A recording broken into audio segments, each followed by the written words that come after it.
আসসালামু আলাইকুম রহমতুল্লাহি ওবরকাতুহু। সম্মানিত দর্শক, আমাদের বিশ্ব খেলোয়াড়, আমাদের নোবেল লরিয়েট, আমাদের ডক্টর মোহাম্মদ ইউনূস, আমাদের গ্রামীণ ব্যাংকের জনক, গ্রামীণ ফোনের জনক, আমাদের সাবেক অন্তর্বর্তীকালীন সরকারের প্রধান, বিশ্ব বরেণ্য মহামানব জনাব ডক্টর মোহাম্মদ ইউনূসকে নিয়ে আবার শুরু হয়েছে ভানুমতির খেল। ভানুমতির খেলটা কি? ভানুমতির খেল বলতে আমরা কি বুঝি আর ভানুমতি কে ছিলেন? এই বিষয়গুলো নিয়ে আলোচনা করব। ভানুমতির খেল বলতে সাধারণত জাদুবিদ্যা, অলৌকিক কিছু ঘটানো, মানুষদেরকে বোকা বানানো, মানুষদেরকে বিপথে পরিচালিত করা, অ্যাজ এ হোল জাদু টোনা ভেলকিবাজি যা কিছু আছে, ভোজবাজি যা কিছু আছে, সবগুলো যখন একত্র হয়ে যায় তখন সেটাকে ভানুমতির খেল বলা হয়। এখন আপনাদের কি কেউ জানতে ইচ্ছা করে না যে আসলে ভানুমতিটা কে বা তার খেলাটা কি? এখানে ইতিহাস ঘেটে যেটি জানা যায় যে প্রাচীন ভারতে মালব, ময়াকারে মা লব, মালব নামে একটি রাজ্য ছিল। সে রাজ্যের যে রাজা, সে রাজার নাম ছিল ভোজ, ভোজ রাজা। তো এই যে আমরা যে ভোজবাজি বলি, সেই ভোজবাজি মূলত একটি জাদুর পদ্ধতি। তো রাজা নিজে জাদুবিদ্যার চর্চা করতেন এবং তার অনেক সেই যাকে বলা হয় কিংবদন্তির সেই ম্যাজিক্যাল পাওয়ার ছিল, জাদুকরী ক্ষমতা ছিল। সাধারণত ভারতবর্ষে এই ধরনের রাজারা ভেলকিবাজি দেখানোর জন্য নর্মালি তারা বিভিন্ন জাদুকর ভাড়া করে রাখতেন। রাজকীয় জাদুকর ছিল আগেকার জামানাতে, এমনকি ফেরাউনের রাজদরবারেও জাদুকরদেরকে মাঝে মধ্যে ভাড়া করে আনা হতো। এবং আমাদের দেশে ধরুন ম্যাজিক যে বিষয়টি এটি খুব জনপ্রিয়। ছোটোখাটো গ্রামে দেখবেন যে আমরা ম্যাজিক দেখার জন্য দাঁড়িয়ে থাকতাম হাটবার দিন। বিভিন্ন তাসের খেলা দেখাতো, আরও নানা রকম জাদুকরী ঘটনা, বুকের মধ্যে ছুরি ঢুকিয়ে দিত, গলা কেটে ফেলতো। তো এই যে জাদুকরী যে শব্দগুলো, এটার প্রাথমিক শব্দটা হলো ভোজবাজি। আর এই ভোজবাজিটা এসছে ভোজ রাজা থেকে, যিনি প্রাচীন ভারতের মালব দেশের রাজা ছিলেন। তো সেই রাজার যে কন্যা তার নাম হলো ভানুমতি। ভানুমতি তার বাবার যে জাদুকরী বিদ্যা এটা তিনি রপ্ত করেছিলেন এবং তিনি প্র্যাকটিস করতে করতে করতে করতে মানে এত বড় জাদুকর হয়ে গেলেন যে সমসাময়িক দুনিয়াতে তার মতো ওইরকম কিংবদন্তির কোনো জাদুকর পুরুষ বা মহিলা তৈরি হয়নি। এই জন্য আমাদের দেশে যখনই কোনো আশ্চর্য কোনো ঘটনা ঘটানো হয় বা আশ্চর্য কোনো ঘটনা আমরা দেখি, সেটা নারী হোক পুরুষ হোক, যেটা আমাদের মেলে না, অঙ্কে মেলে না, এটাকে আমাদের অলৌকিক মনে হয় না। অলৌকিক বলতে যেটা বোঝায় যে আল্লাহর পক্ষ থেকে একটা ঘটনা আসে যেটা আমরা তৃপ্তি পাই, শান্তি পাই, আনন্দ পাই। যেমন আকাশ থেকে মেঘমালা বর্ষিত হয়, অলৌকিক ঘটনা। তারপর এক বছর খুব ভালো ফসল হয়, আমরা খুব আনন্দ পাই অলৌকিক ঘটনাতে। কিন্তু অলৌকিক ঘটনার পাশাপাশি আবার আল্লাহর পক্ষ থেকে গজব নাজিল হয়, যেমন বজ্রপাত হয়, ঝড় হয়, বন্যা হয়, যেগুলো মানুষের ক্ষয়ক্ষতি হয়, যেগুলো আপনাকে কখনো মনে হবে না ভেলকিবাজি। কিন্তু আল্লাহর পক্ষ থেকে আসছে না, আসমানের পক্ষ থেকে আসে না, কিন্তু ঘটনা ঘটে যাচ্ছে, কিন্তু আমরা হিসাবও মেলাতে পারছি না। এগুলোকে আমরা সাধারণত বলি ম্যাজিক বা জাদুকরী বিষয়, এবং এটা যখনই খুবই মারাত্মক আকার ধারণ করে আমরা সেটিকে বলি ভানুমতির খেল। আমাদের বাংলাদেশে বিখ্যাত জাদুকর জুয়েল আচা আছেন, আপনারা সবাই তাকে চিনেন। ভারতে পিসি সরকার সিনিয়র, আমরা ছোটকালে তার জাদুর কথা শুনেছি, তার জাদুর যে বই সেটা আমরা কম বেশি সবাই পড়েছি। তার ছেলে পিসি সরকার জুনিয়র, তারও কিংবদন্তির জাদুর কাহিনী আমরা জানি। ইউরোপে অনেক বিখ্যাত বিখ্যাত জাদুকর আছে। এই মুহূর্তে সারা দুনিয়ার ১ নম্বর জাদুকর হলেন ডেভিড কপারফিল্ড। ডেভিড কপারফিল্ড আপনারা যারা দেখেছেন তারা বুঝতে পারবেন যে মানে জাদুকর কাকে বলে। ডেভিড কপারফিল্ডের জাদু না দেখলে আপনি বুঝতেই পারবেন না যে জাদু কাকে বলে। কিন্তু এই যে জুয়েল আইস, ডেভিড কপারফিল্ড কিংবা পিসি সরকার, তারা কেউই ভানুমতির মতো এরকম কিংবদন্তি হতে পারেনি, বা হাজার হাজার বছর ধরে ভানুমতি ছাড়া অন্য কোনো জাদুকর বা জাদুকরের নাম পৃথিবীতে অমরত্ব লাভ করতে পারেনি। তো এই যে ভানুমতির যে খেল, যে খেলটি আমরা ম্যাজিক হিসেবে ধরবো, বা এটা যেটা ট্রিক্স, মানুষ্য সৃষ্ট একটা ট্রিক্স, এটি আমরা বুঝতে পারছি না।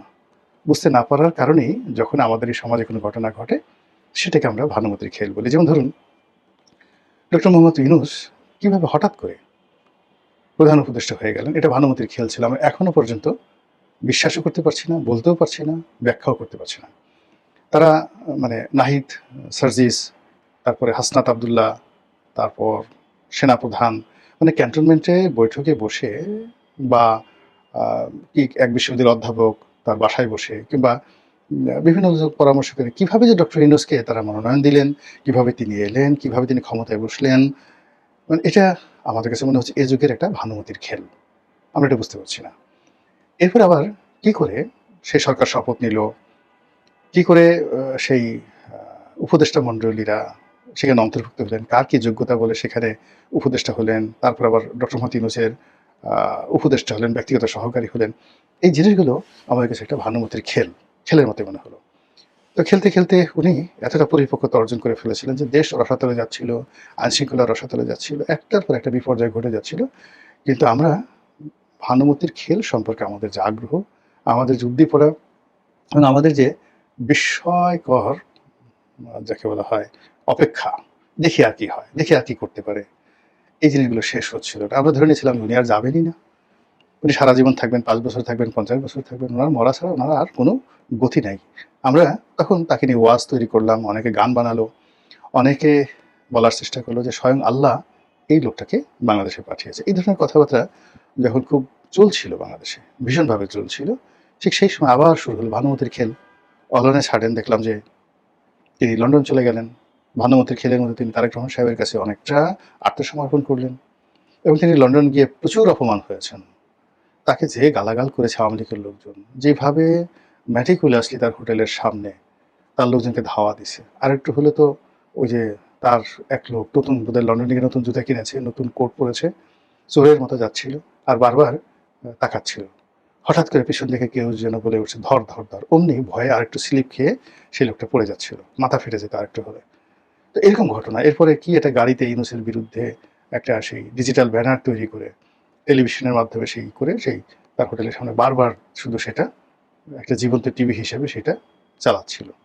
এরকম মাঝে মাঝে কাজ করার পরে ওনার মানে উনি সেই লন্ডনে গেছেন, ওনার যারা লোকজন আছেন তারা নানাভাবে প্রচার করেছেন তিনি ব্রিটেনের রাজপরিবারের সদস্য হিসেবে গেছেন, ব্রিটেনের প্রধানমন্ত্রী কেয়ার স্টারমার তৎকালীন তার সাথে দেখা করবেন, মানে এইরকম যে নোবেল পুরস্কারের চেয়ে বড় একটা পুরস্কার তিনি পেয়ে যাচ্ছেন। এগুলো দেখে থেকে পরে দেখা গেল যে আসলে তিনি মূলত তারেক রহমান সাহেবের সঙ্গে দেখা করতে গেছেন এবং তিনি যে রুমে ছিলেন প্রতিদিন নাকি সেই রুমের ভাড়া ছিল 40 লাখ টাকা। কল্পনা করা যায় 40 লাখ টাকার একটা রুম, সেই রুমে থেকে তিনি তারেক রহমান সাহেবের সঙ্গে দেখা করলেন। সেখানে খলিলুর রহমানের সাহেবের সাথে তারেক রহমান সাহেবের সঙ্গে ডক্টর মোহাম্মদ ইউনূসের সঙ্গে যে কী হলো আমরা এখনও জানি না। এই জন্য মনে হচ্ছে এটা একটা ভানুমতির খেল। এরপরে সেই খেলের পরবর্তী যে পর্ব, নির্বাচন হলো, বিএনপি ক্ষমতায় এলো, রাতারাতি একটা বিরাট ঢাউস টাইপের উপদেষ্টা মণ্ডলী হলো, ঢাউস টাইপের ক্যাবিনেট গঠিত হলো, তারপরে বিরোধী দল হলো, বিরোধী দলের নেতার বাসায় প্রধানমন্ত্রী গেলেন, এক্সপেক্টেড প্রধানমন্ত্রী তখনও হননি তিনি, তারপর নাহিদের বাসায় গেল বিপ্লবের নেতা। সব কিছু আপনি যদি মিলানোর চেষ্টা করেন কোনো ডট না, এগুলো সবই ভানুমতির খেলের মতো এখন মনে হচ্ছে। এরপরে আবার শুরু হলো বঙ্গভবনকে নিয়ে ভানুমতির খেল। মনে হলো যে চুপ্পু সাহেবের প্রতি বিএনপির প্রেম একেবারে আকাশ স্পর্শ করেছে। রাতারাতি চুপ্পু সাহেব বাংলাদেশে হিরো হয়ে গেলেন, সব মানুষ আমরা চুপ্পুর প্রেমে পড়ে গেলাম। চুপ্পুর কোনো অপরাধ থাকতে পারে, কোনো চাঁদের কলঙ্ক থাকতে পারে, কিন্তু শাহাবুদ্দিন চুপ্পুর কোনো কলঙ্ক থাকতে পারে না। এর কারণ হলো মাননীয় প্রধানমন্ত্রী জনাব তারেক রহমান সাহেব, আলহাজ তারেক রহমান সাহেব, তিনি চুপ্পু সাহেবকে নিয়ে ঈদের মাঠে গেছেন, তার সঙ্গে কুলাকুলি করেছেন, পাশাপাশি চেয়ারে বসেছেন। রাষ্ট্রপতি হিসেবে তাকে পাবনা যাওয়ার সুযোগ দিয়েছেন, গ্রামের বাড়িতে, বিদেশে লন্ডনে যাওয়ার সুযোগ দিয়েছেন, চিকিৎসা করার সুযোগ দিয়েছেন। এরপর আমরা ধরে নিলাম যে এই চুপ্পু সাহেব আজীবন ক্ষমতায় থাকবে। এরপরে পালনে ছাড়েন, শুরু হলো ভানুমতির খেল। আমরা শুনতে পেলাম চুপ্পু সাহেব লন্ডনে গিয়ে শেখ হাসিনার সাথে কথা বলেছেন। চুপ্পু সাহেব বললেন যে আরে এটা পাগলে বিশ্বাস করে নাকি, আমি তো বাংলাদেশে বসে তার সাথে কথা বলতে পারি, আবার লন্ডনে গিয়ে তার সাথে কথা বলতে হবে কেন? পরবর্তীতে আবার সরকারের পক্ষ থেকে বলা হলো যে চুপ্পু সাহেব যে শেখ হাসিনার সাথে কথা বলছে এই ধরনের কোনো তথ্য প্রমাণ সরকারের কাছে নেই। কিন্তু মধ্য থেকে যেটা হলো চুপ্পু সাহেবের চাকরিটা চলে গেল, তিনি বাসায় চলে গেলেন, এখন চুপচাপ আছেন, একেবারে চুপচাপ আছেন। এখন আমরা মিলাতে পারছি না, মনে হচ্ছে এই যে চুপ্পু সাহেবের উত্থান, কেন তাকে এত সম্মান দেওয়া হলো, কেন তাকে সেদিন তাকে প্রথম দিনই তাকে তাড়িয়ে দেওয়া যেত, তা না করে তাকে এতদিন কেন জামায়াত ধরে রাখা হলো, আবার তাকে একবার উপরে উঠিয়ে চাঁদের দেশে উঠিয়ে আবার চাঁদ থেকে তাকে টেনে হেসড়ে নামানো হলো। এসবই ভানুমতির খেল। এখন নতুন রাষ্ট্রপতি হবে, নতুন রাষ্ট্রপতি হওয়ার আগে এখানে ভারপ্রাপ্ত রাষ্ট্রপতি রূপে জনাব হাফিজউদ্দিন সাহেব তাকে রাখা হয়েছে, স্পিকার, মাননীয় স্পিকার। এখন তাকে নিয়োগ দেওয়া হবে না গয়েশ্বর বাবুকে নিয়োগ দেওয়া হবে, নাকি মির্জা ফখরুল ইসলাম আলমগীর, ডক্টর মঈন খান, নজরুল ইসলাম খান, এরকম বিএনপির সিনিয়র যারা নেতৃবৃন্দ সহ তারেক রহমান সাহেবের যে স্ত্রী জুবাইদুর রহমান, এগুলো নিয়ে আলাপ আলোচনা চলছে। একদিকে আলাপ আলোচনা চলছে, মিটিং হলো, এগুলো বিষয়ে আলাপ আলোচনা করলেন। সবাই বললো যে হুজুর আমরা তো কিছুই বুঝি না, সব আপনি বুঝেন এবং আপনি যা সিদ্ধান্ত নেবেন সেটাই, আপনি যারাই রাষ্ট্রপতি বানাবেন আমরা কায়মুল ব্যাগকে সবাই বলবো সুবহানাল্লাহ। এই রাষ্ট্রপতি নির্বাচনের ক্ষমতা প্রধানমন্ত্রীকে দিয়ে দেওয়া হলো। যা অতীতে শেখ হাসিনার ক্ষেত্রে করা হয়েছে, যা অতীতে বেগম জিয়ার ক্ষেত্রে করা হয়েছে, তারেক জিয়াও তার সেই একই ঘটনা। এখানে অবশ্য ভানুমতির খেলা হয়নি, এখানে সবকিছু হচ্ছে। সমস্যা হয়ে গেছে যে এরই মধ্যে আবার ডক্টর ইউনূসকে নিয়ে কথা হচ্ছে।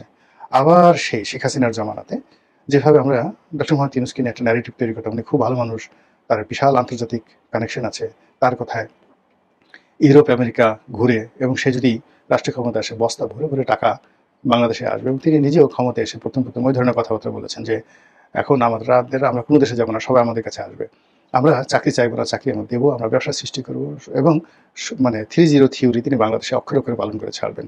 কিন্তু পরবর্তী দেখা গেল যে 3টে ঘোড়ার ডিম তিনি প্রসব করেছেন।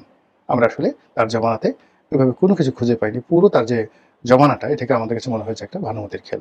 তো সেই ভানুমতির খেল শেষ হলো, এরপর আরো অনেকগুলো ভানুমতির খেল চললো, চলার পরে এখনো চলছে। আবার এরই মধ্যে ডক্টর ইউনূসকে নিয়ে সেই যে আওয়ামী লীগ জমানার ভানুমতি খেল সেটা শুরু হয়েছে। অর্থাৎ যে সমস্ত ইউনূস প্রেমী লোকজন আওয়ামী লীগ জমানাতে তার পক্ষে খুব কথাবার্তা বলতেন, আজ হোয়াইট হাউস থেকেই মাত্র টেলিফোন এলো, আজ এই যে বাদশাহ সালমান কিছুক্ষণ আগে তার সাথে কথা বললো, নরেন্দ্র মোদী ওরে বাবা রে বাবা, সে বিশাল সেই পুরস্কার পাঠিয়েছেন আমাদের স্যারের জন্য। তারপর তার অমুকে তার বন্ধু, অমুকে তার বান্ধবী, হিলারি ক্লিন্টন তার বান্ধবী, তার কথা মতো এটা হয়, এটা হয়, এই নানা রকম ভালোমতির খেল তৈরি করে ডক্টর মোহাম্মদ ইউনূসকে আমরা একেবারে আকাশের ধ্রুবতারা যেভাবে বাড়িয়ে ফেলেছিলাম, সেই যাকে বলে উনি যেদিন নোবেল পুরস্কার পেলেন সেই দিন থেকে একেবারে শেখ হাসিনার পতনের দিন পর্যন্ত তাকে যারা স্পর্শ করার চেষ্টা করছে, টুকা দেওয়ার চেষ্টা করছে, টিপে দেওয়ার চেষ্টা করছে, আমরা সবাই হই হই রই রই করে তাদের বিরুদ্ধে লেগেছি। ঠিক সেই রকম একটা প্রক্রিয়া আবার এই যে সুপ্র সাহেবের চলে যাওয়ার পরে শুরু হয়েছে। এখন সবাই মানে তার যারা লোকজন, সবাই বলতে তার যারা লোকজন, সবাই বলার চেষ্টা করছেন যে ডক্টর ইউনূসকেই রাষ্ট্রপতি বানানো উচিত, তাকে ক্ষমতায় বসানো উচিত, তাকে ক্ষমতায় বসালে এখন তারেক রহমান সাহেবের হাত শক্তিশালী হবে, তারেক রহমান সাহেবের যে বিপদ বিপত্তি আছে, আমেরিকার সাথে সম্পর্ক খারাপ আছে, ইউরোপের সাথে খারাপ আছে, সব ভানুমতির খেলের কবলে পড়ে সব শেষ হয়ে যাবে, সব নিষ্পত্তি হয়ে যাবে। তারেক রহমান সাহেব একেবারে আগামী 50 বছর তিনি ক্ষমতায় থাকতে পারবেন। এইরকম যে ন্যারেটিভগুলো তৈরি হয়েছে ডক্টর মোহাম্মদ ইউনূসকে নিয়ে, সেই ন্যারেটিভ কোন পর্যায়ে গিয়ে থাকে, সেই ন্যারেটিভের মধ্যে কারা পা দেয়, আর সেই ন্যারেটিভের ফলে বাংলাদেশ আকাশের আবার কোন ধ্রুবতারা হয়ে যায়, সেটা এখন দেখার বিষয়। মহান আল্লাহ আমাদের সবাইকে হেদায়েত দান করুন, হেফাজত করুন। আসসালামু আলাইকুম ওয়া রাহমাতুল্লাহি ওয়া বারাকাতুহু।